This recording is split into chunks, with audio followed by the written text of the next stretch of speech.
without further ado, let's jump on to the first question, which comes from someone with the username Workout and Enjoy Life. That's Ain't a good that use. swell? Die anyway.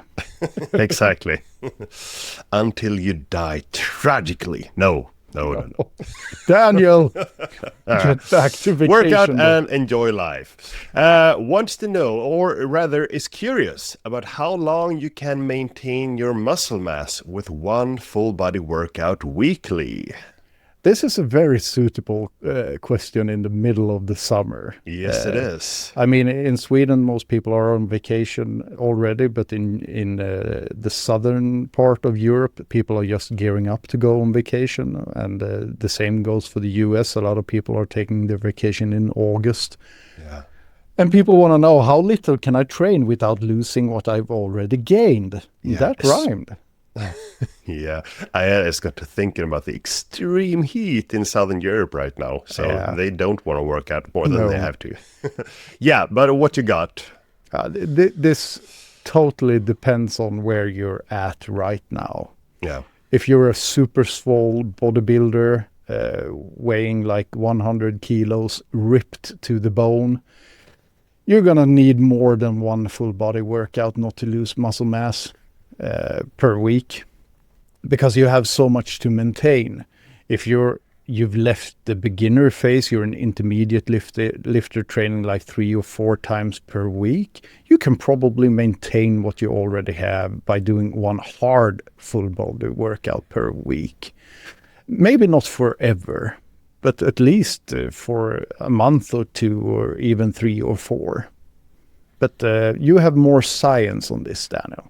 Yeah, but before that, I just want to say, I mean, for someone, like one full body workout per week, if we give that to someone that hasn't trained at all, they're going to begin with seeing gains for several months in a row. So really, the user or the listener is asking about a dose, and for some people, that dose is going to be enough to build muscle and strength.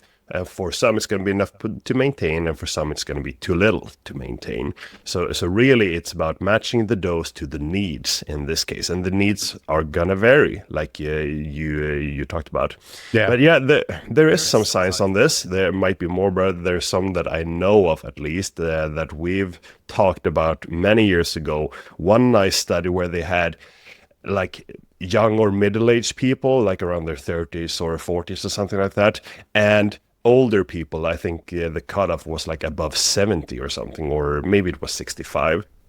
And they first had a training period for both of these groups where they did some kind of normal strength training routine, built up their body and built up their muscle and strength. And then they did an intervention where they decreased the training volume to either 1/3 of the number of sets they previously did, or 1/9 of the sets they previously did, which for some people, I suppose that just meant like 1 set for each muscle, and in the third group, in the 1/3 group, it meant like 3 sets per muscle and body part.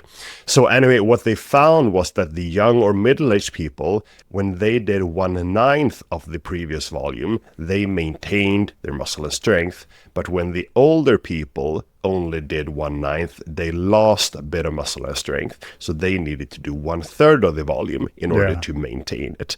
Like they needed more stimuli to hold on to that new muscle and strength.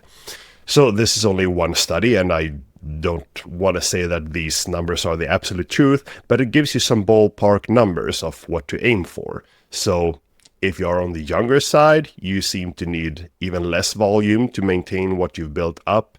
And if you're on the older side, you might need a bit more. But still, it's going to be relative to what you were doing beforehand. Yeah. So if you are used to doing 50 sets for some body part per week, then you're going to have to do more sets per week to maintain that than someone who's used to doing 3 sets per week. And I mean, scaling back to 1/9 of your volume, that's less than 1 full body workout per week for many people. If we're assuming it's like 90-minute workout, hard sets and stuff like that, 1/9, that's a little. Yeah, it's probably just going to be 1 or 2 sets per exercise or muscle.